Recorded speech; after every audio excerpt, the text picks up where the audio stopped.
আসসালামু আলাইকুম। আমরা 2 দিন ধরে বাংলাদেশে কিছু ভাষাপ্রেমী কিছু লোকজনকে দেখছি, বাংলা ভাষাপ্রেমী যারা বাংলা ছাড়া আর কোনো কিছু বুঝে না। বাংলার জন্য তারা জীবন দিয়ে দিতে চায়। প্রায় 30 লাখ মানুষ জীবন দিয়েছিল, 2 লাখ মা বোন এই ভাষার জন্য জীবন দিয়েছিল। শুনেন বক্তব্য।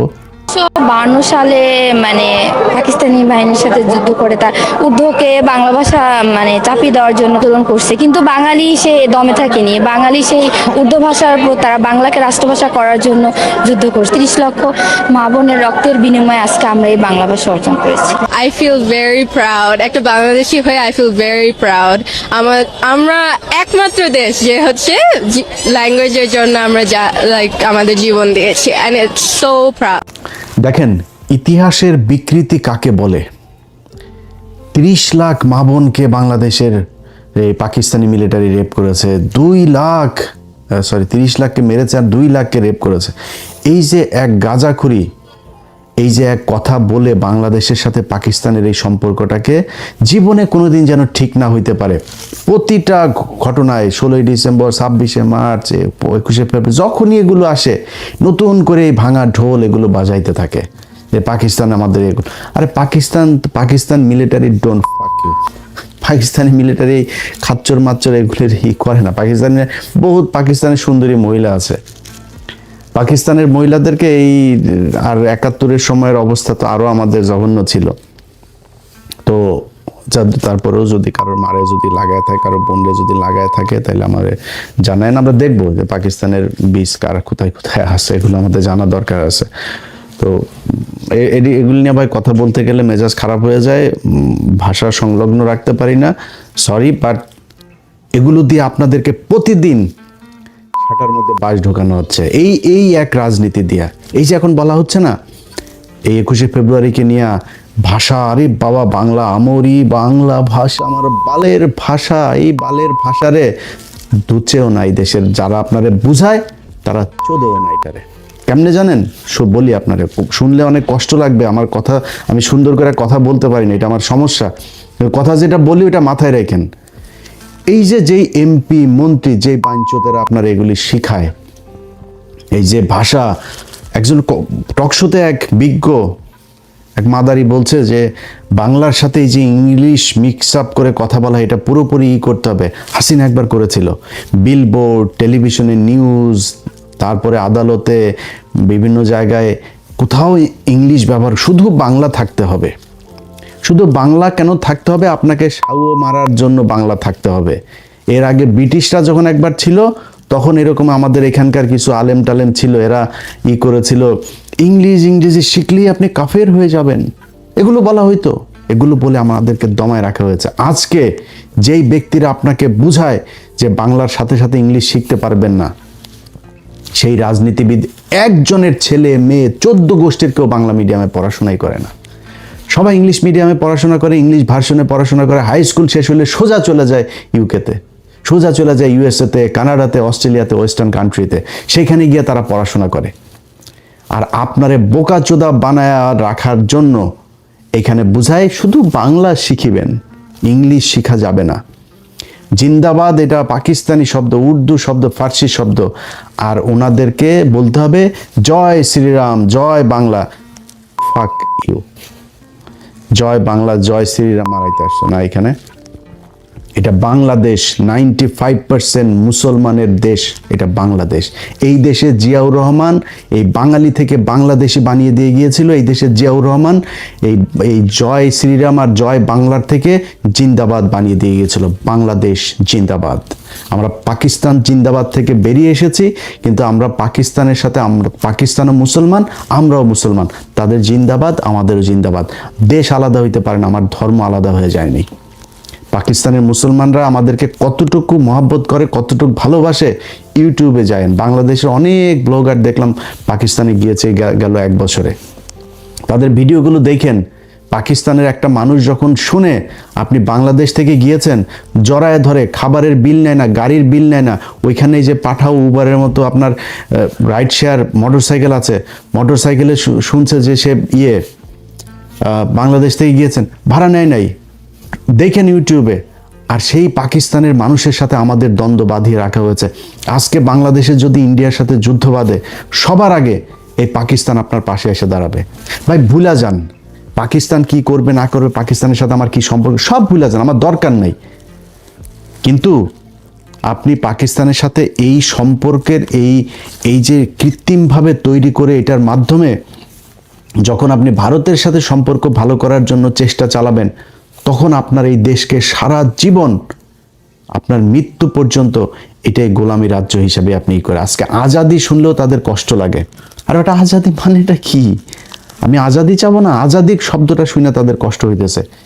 ইনকিলাব জিন্দাবাদ, এই জিন্দাবাদ বাংলাদেশে যতদিন থাকবে ততদিন বাংলাদেশ থাকবে, এবং যতদিন এই জিন্দাবাদ বিএনপির সাথে থাকবে ততদিন বিএনপি বাংলাদেশে থাকবে, তারপরে বিএনপি থাকবে না। কেন থাকবে না জানেন? আপনি যেদিন বাংলাদেশি থেকে বাঙালি হবেন, পশ্চিমবঙ্গ, ওয়েস্ট বেঙ্গল আর ইস্ট বেঙ্গল হয়ে যাবে, এবং ওই বাঙালি আর আমার মধ্যে কোনো পার্থক্য থাকবে না। যেই কালচার ঢুকানোর জন্যই আপনাকে এই যে পয়লা বৈশাখ করানো হয়, এই পয়লা বৈশাখে পেঁচা পুচা যা আছে সব তাদের দেবদেবীর আপনার প্রতীক, এগুলোকে আপনাকে দিয়া পূজা করানো হয়। আমারে ছোটবেলা থেকে গরুর রচনা শেখানো হয়েছে। আমি কোরআন শরীফ শেখার আগে আমার দেশের মানুষকে গরুর রচনা শিখতে হয়েছে। পৃথিবীর এই বাংলাদেশের মানুষ, অন্তত সব দেশে থাকেন, একজন মানুষ আমার এই ভিডিও যত হাজার লক্ষ মানুষ দেখবেন, একজন মানুষ বলবেন আপনি পৃথিবীর কোনো দেশে যায় তারপরে দেখেছেন যে গরুর রচনা পড়ানো হয় ছোট বাচ্চাদের। আমারে কোনো কিছু না বললেও আগে গরুর রচনাটা পড়তেই হবে। পাটের রচনা ছিল, অনেক রচনা ছিল, আপনার আগে গরুর রচনায় শিখতে হবে। এবং এইটা মোস্ট আপনার মানে একটা থাকতো, পসিবিলিটি থাকতো, এটা আপনার এক্সামে আসবেই। মেট্রিক পর্যন্ত এই গরুর রচনার এই বিশাল গুরুত্বপূর্ণ এক রচনা। আরে ভাই, গরুর যদি আপনি পশুর পার্টস যদি শিখতে চান, আমি সায়েন্সের স্টুডেন্ট, আমাদেরকে ব্যাঙ দিয়া নানান কিছু দেখানো হইতো, বায়োলজির বিশেষ করে। তো আপনি যদি যদি ওই কারণে পশুর সায়েন্সের কারণে যদি পশু তাই ব্যাঙ শিখেন, ব্যাঙের অঙ্গ প্রত্যঙ্গ কি কোথায়, তো গরু কোত্থেকে আসলো, এইটা আপনার মাথায় নিতে হবে যে আমাদেরকে সূক্ষ্মভাবে এইভাবে এই পূজা করানোর জন্য এগুলো করা হয়েছে। এবং বিএনপি যদি মনে করে আজকে তারা এই যে জামাত, আওয়ামী লীগের বিভিন্ন জায়গায় অফিস টফিস খুলে দিচ্ছে, তারা যদি মনে করে জামাতের চাইতে বেটার অপোজিশন হচ্ছে গিয়ে আওয়ামী লীগ, তারা তাদেরকে নিয়ে আসতে পারে।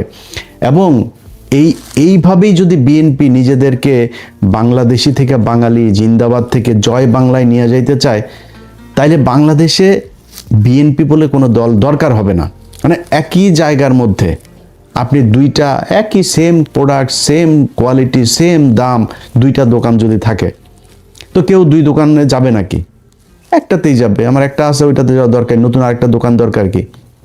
আওয়ামী লীগ তো জয় বাংলার জন্য আছে, আওয়ামী লীগ জয় শ্রীরামের জন্য আছে, আওয়ামী লীগ এই বাঙালির জন্য আছে, আপনার দরকার নাই তো। এখন আপনি যদি মনে করেন এখন একটু পজিশন ভালো না, আপনি মনে করছেন এই চারিদিকে সব আপনার প্রশাসন, আপনার মিডিয়া, আপনার ইন্ডিয়া, আপনার সব হামারা, এটা যে মনে করেন না, এই দিন থাকবে না আপনার। আপনি সময় দেন, ইন্ডিয়া কখনোই তার সবচেয়ে বেস্ট চয়েস হচ্ছে আওয়ামী লীগ, আপনি সেকেন্ড চয়েস। বিএনপি বাংলাদেশে ইন্ডিয়ার জন্য সেকেন্ড চয়েস, তারা ফার্স্ট চয়েস রেখে কখনোই সেকেন্ড চয়েসে আসবে না। সো তারা 2 দিন পরে সামনে নির্বাচনে যখন আপনি আওয়ামী লীগকে রাজনীতি করার সুযোগ দিবেন, জামাত ইসলামের এই পলিসিও মাথায় আছে, তারা যদি পরিস্থিতি খুব খারাপ দেয় তারা রাজনীতি করবে না। আমি এটা জামাতের মানে কেন্দ্রীয় কোনো পলিসি না, আমি জামাতের কেউ না, যেহেতু আমি তাদের কোনো একজনের সাথে কথা হচ্ছিল, মানে উনি বলছিলেন যে ভাই আমাদের বেশি চাপাচাপি করলে আমরা পলিটিক্স বাদ দিয়ে দিব, আমাদের মানুষ তৈরি করার দরকার, আমরা মানুষ তৈরি করব, 10 বছর 20 বছর 25 বছর পরে দেখা যাবে কি হয়। যদি সরে যায় আপনি আওয়ামী লীগকে নিয়ে রাজনীতি করবেন, আপনি মনে করছেন যে ও আমরা তো এখন উপরে আছি, আওয়ামী লীগ আমাদের পিছনে এসে চামচার মতো ঘুরবে।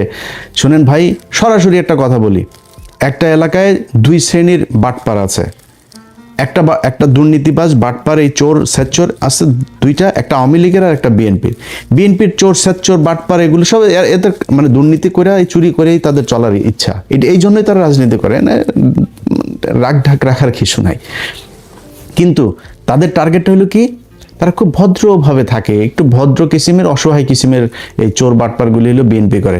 আর আওয়ামী লীগের গুলো হলো দুর্ধর্ষ, তারা খুব ক্রুয়েল হয়, খুব হিংস্র হয়, এই টাইপের চোর বাটপারগুলো আওয়ামী লীগ করে।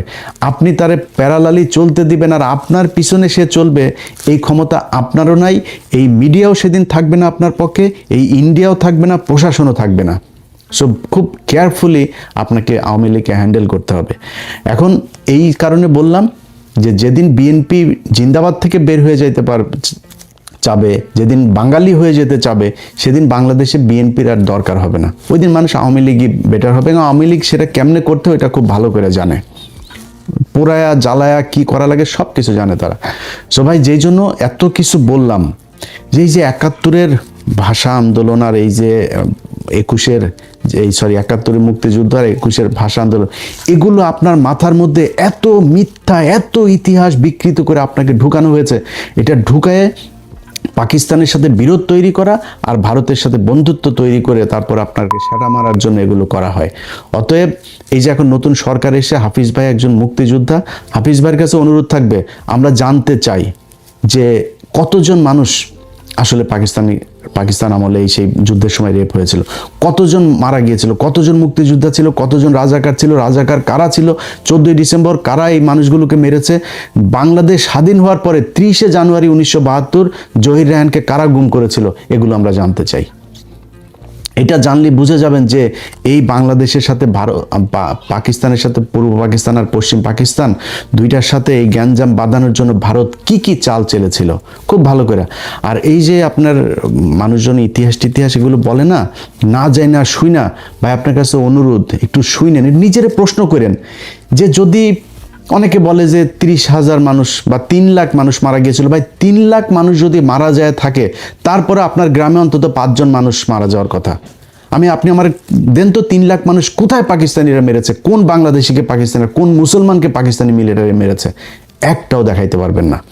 খুব রেয়ার কেস, যে কেসগুলো সেগুলো সব মিলিয়ে যদি আমার মনে হয় খুব বেশি, যেটা শেখ মুজিব যেই কমিশন গঠন করেছিল 7,000-8,000 মানুষ পেয়েছিল। একটা যুদ্ধ, দেশ স্বাধীন হয়ে যাওয়ার যুদ্ধের মধ্যে এটা খুবই স্বাভাবিক একটা ব্যাপার। আমরা চাই না একজনও মারা যাক, একজনও রেপ হোক, আমরা চাই না, কিন্তু আমরা হিসাবটা জানতে চাই। আমরা চাই একজন মুক্তিযোদ্ধা 20,000 বেতন পায়, 20,000 না, তার ভাতা তার 20 লাখ দেয়া হোক, যদি আসলেই সে মুক্তিযোদ্ধা হয়ে থাকে। আসল মুক্তিযোদ্ধার সংখ্যাটাই আমরা জানি না। এটার নাম মুক্তিযোদ্ধার প্রেম, এটার নাম মুক্তিযুদ্ধ ভালোবাসা কেউ করতে চায় না। কারণ কি, এইটা দিয়ে ইন্ডিয়া চায় আমাদেরকে এই যে 30 লাখ আর 2 লাখের এই গান শোনাইতে।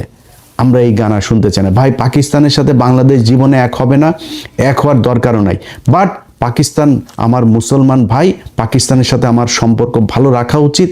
পাকিস্তান আমার যে কোনো সমস্যায় সবার আগে, যে ক্রিকেটে দেখেছেন না এগিয়ে এসেছে না, প্রতিটা জায়গায় আপনাকে গ্যারান্টি দিলাম পাকিস্তান সবার আগে এই বাংলাদেশের মুসলমানদের জন্য এগিয়ে আসবে। অতএব পাকিস্তানের সাথে আমার নিজের স্বার্থেই সম্পর্ক ভালো রাখতে হবে। পাকিস্তানের ভাই আমাদের দরকার না, আমার এমন কোনো ভাল নাই যে পাকিস্তান আমার কাছ থেকে নিবে। পাকিস্তানের নিউক্লিয়ার আছে, পাকিস্তানের অস্ত্র আছে, পাকিস্তান নিজে ফ্যান বানায়, মোটরসাইকেল বানায়, ইলেকট্রিক পণ্য বানায়, তার আন্তর্জাতিক মানের হসপিটাল সব আছে তার, সে আমার এখানে কেন আসবে? এই গ্যাঞ্জাম থেকে ভাই বের হয়ে আসতে হবে। আসলে যদি এই পাম শুনতে না চান, পাম শুনে যে চেতনা দেখান কোনো সমস্যা, চেতনা দেখায় না খায় মরবি, না চিকিৎসা পায় মরবি। যারা তোদের চেতনা দেয়, এই পলিটিশিয়ান কারোর ছেলে মেয়ের দেশেও থাকে না, দেশে পড়াশোনা করে না, ওরা দেশে চিকিৎসাও নেয় না, ওরা বাংলা মিডিয়ামেও পড়ে না। কোনো সরকার এই স্কুলে যায় বাংলাদেশের এই এমপি মন্ত্রী ছেলে মেয়েরা পড়াশোনা করেন, এরা সব বিদেশে পড়ে, ইংলিশ মিডিয়াম, ইংলিশ ভার্সন এখানে পড়াশোনা করে। আপনাকে বোকাচোদা বানায় রেখে দিয়েছে। আল্লাহ হাফেজ।